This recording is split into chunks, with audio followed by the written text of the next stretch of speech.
Wa man a'rada an dzikrihi fa inna lahu ma'isyatan dhanka. Barang siapa yang lalai, yang tidak mengindahkan peringatan dari Allah Subhanahu wa taala itu, salah satunya fa inna lahu, maka sesungguhnya, kembali lagi diberikan kata fa inna, penekanan, lahu baginya ma'isyatan dhanka, kesempitan ma'isyah. Ma'isah berbeda dengan kata rizki. Kalau rizki luas sifatnya, gaji, penghidupan, bayaran, duit, harta benda, kesehatan, ilmu, iman, kesabaran, ketaatan, itu rizki daripada Allah Subhanahu wa ta'ala. Tetapi kalau yang namanya ma'isyah khusus yang berkaitan dengan harta benda, berkaitan dengan kehidupan. Yo, podo ambek persepsine panjenengan lah. Ndak duit-duit, wah rezekiku tepak cilik ya. Itu kan persepsi yang salah. Karena definisi rezeki itu kata Allah Subhanahu wa taala itu bukan rezeki yang bersifat uang, tapi kan di dalam otak kita mesti rezeki itu identik dengan uang. Padahal kesehatan, kesempatan, iman, takwa, ketaatan, kesabaran itu adalah rezeki daripada Allah Subhanahu wa ta'ala. Tetapi kita, masyarakat kita itu mengidentikan rezeki senantiasa dengan uang. Tapi Al-Quran membahasakan sesuatu yang berkaitan dengan harta benda, dengan uang itu bukan rezeki, tapi ma'isyah. Fa inna lahu ma'isyatan dhanka, kesempitan di dalam dia, ya, yang rizkinya berupa uang tadi. Selalu di dadanya ada rasa sempit. Nah, ketika sempit ini maka ukurannya bukan besar atau sedikit, bukan sedikit atau banyak.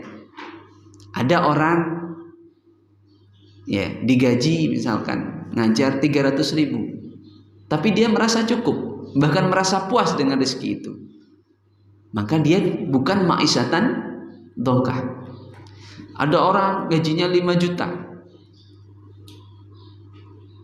anehnya kurang terus, merasa 5 juta itu sedikit, maka dia ma'isyatan dhanka, ya, ma'isyatan dhanka. Jadi bukan ukuran besar sama kecilnya. Itu salah satu dunal adabil adna, adab yang disegerakan Allah Subhanahu wa taala di dunia. Di akhirat itu lebih besar lagi adabnya. Ya, dalam surah di akhirat itu lebih besar lagi adabnya. Berbeda, kasih 1 juta sudah merasa puas, itu bukan ma'isyatan dhanka.